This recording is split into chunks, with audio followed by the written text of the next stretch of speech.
All right, people, what's going on? Today I am smoking the Opus X King Power. Why is focus always a problem? Opus X King Power. Now it's in focus. No. So it's 2014. So to be entirely honest with you, I'm not sure.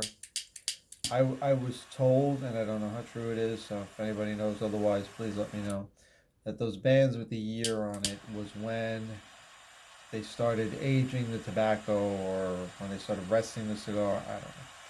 So supposedly this has been aging since 2014. Okay. So the Opus X King Power, I searched high and low to try to find out what makes this unique to a regular Opus, and I believe it is the size.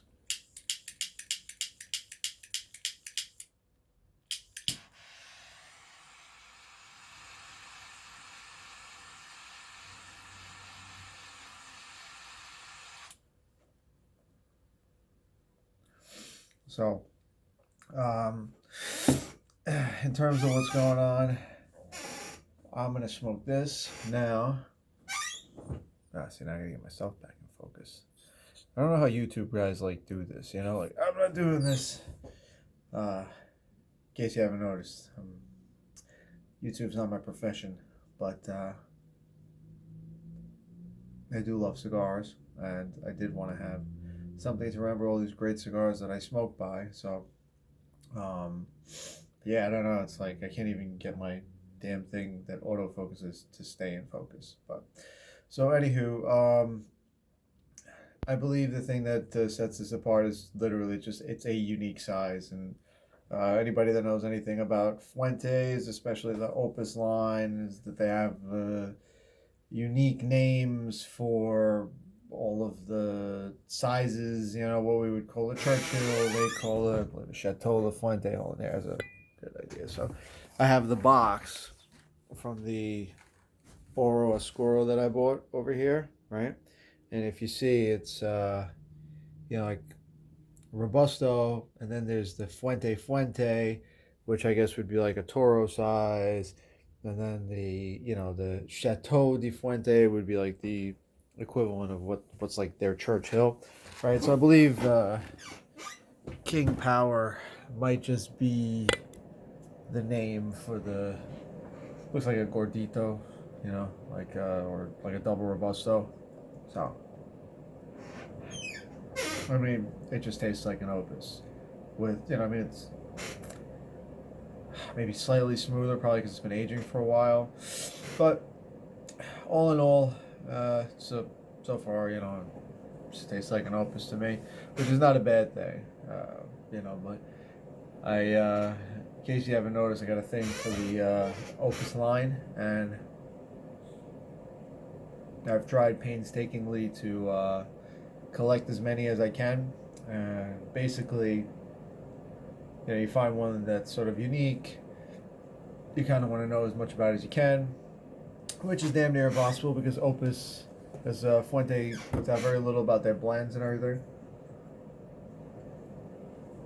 And I kind of joked a bunch of times. My father-in-law, who also is an avid smoker, that was probably just the same thing with a different band, but. What's going on? So, let's get a little more heat on this.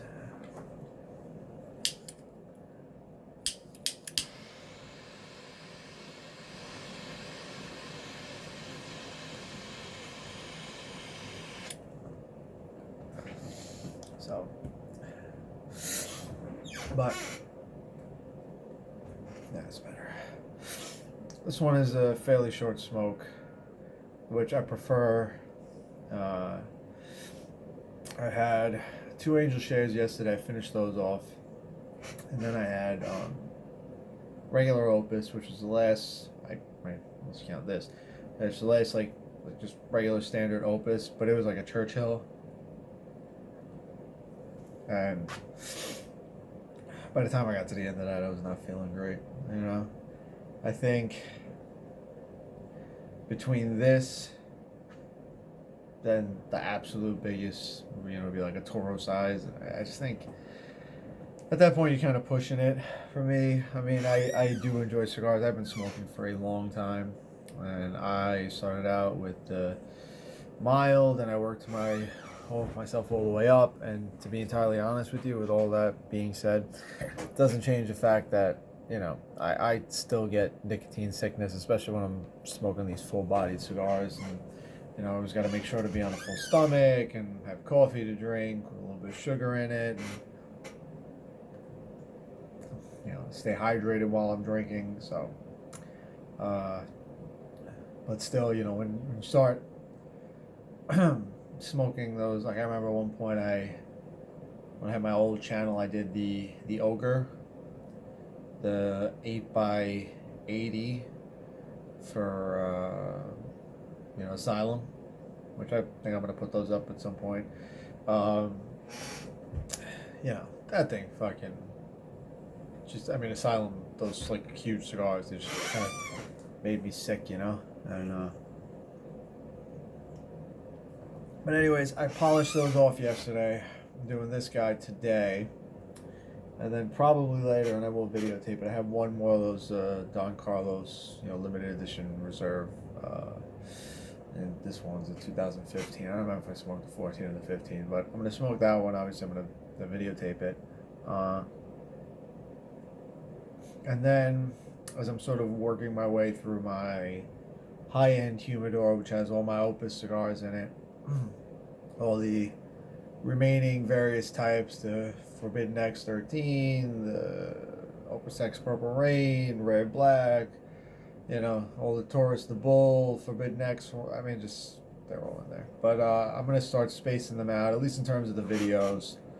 And then I think what I might do is, in between, I might start putting up my old Cigar for Fitness videos, because that's sort of like me working my way through the majority of, you know, pretty much every cigar brand. It started when when I was earlier on in my smoking, I guess, career.